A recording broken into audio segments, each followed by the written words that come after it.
భారత మాజీ ప్రధానమంత్రి డాక్టర్ మన్మోహన్ సింగ్ గారి మృతి పట్ల సంతాప ప్రతిపాదన గౌరవ ముఖ్యమంత్రి గారు.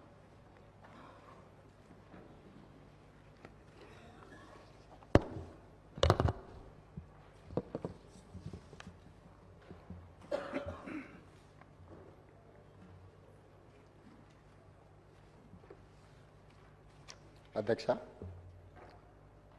భారత మాజీ ప్రధానమంత్రి డాక్టర్ మన్మోహన్ సింగ్ గారి మృతి పట్ల ఈ సభ తన తీవ్ర సంతాపాన్ని వ్యక్తం చేస్తుంది. శోకార్తులైన వారి కుటుంబ సభ్యులకు ప్రగాఢ సానుభూతి తెలియజేస్తుంది.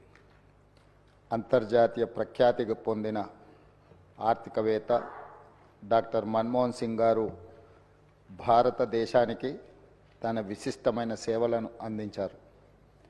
కేంద్ర ప్రభుత్వ ప్రధాన ఆర్థిక సలహాదారుగా, భారత రిజర్వ్ బ్యాంక్ గవర్నర్గా, ప్రణాళికా సంఘం డెప్యూటీ చైర్పర్సన్గా, కేంద్ర ఆర్థిక మంత్రిగా, భారత ప్రధానమంత్రిగా ఆయన వివిధ హోదాలలో తన సేవలను ఈ దేశానికి అందించారు.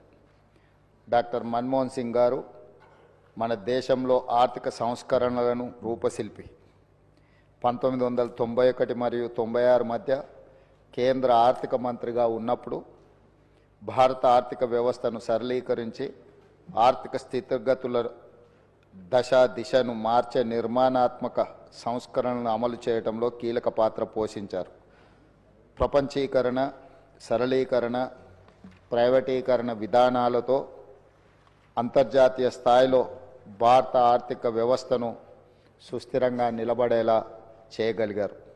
2004 మరియు 2014 మధ్య భారత ప్రధానమంత్రిగా ఉన్న మన్మోహన్ సింగ్ గారు తన పదవీ కాలంలో ఎన్నో చారిత్రాత్మకమైన సామాజిక కార్యక్రమాలకు శ్రీకారం చుట్టారు.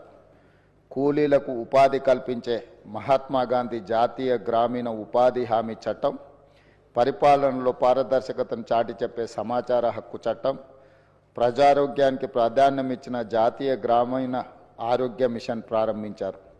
అందరికీ ఆధార్ కార్డు లాంటి సామాజిక విప్లవాత్మక కార్యక్రమాలను ఆయన హయాంలోనే మొదలయ్యాయి. 4 కోట్ల తెలంగాణ రాష్ట్ర ప్రజలు డాక్టర్ మన్మోహన్ సింగ్ గారికి ఎంతో రుణపడి ఉన్నారు. ఆయన ప్రధానమంత్రిగా ఉన్నప్పుడే తెలంగాణ రాష్ట్ర ఏర్పాటుకు మార్గం సుగమమైంది. 2014లో ఆంధ్రప్రదేశ్ రాష్ట్ర పునర్వ్యవస్థీకరణ చట్టాన్ని పార్లమెంట్ ఆమోదించింది. ఎన్నో ఏండ్ల పోరాటం ఫలించి తెలంగాణ రాష్ట్రం ఏర్పడింది. మన్మోహన్ సింగ్ గారు మన దేశానికి, ముఖ్యంగా తెలంగాణకు చేసిన సేవలకు ఈ సభ అపారమైన కృతజ్ఞతలను తెలియజేస్తుంది.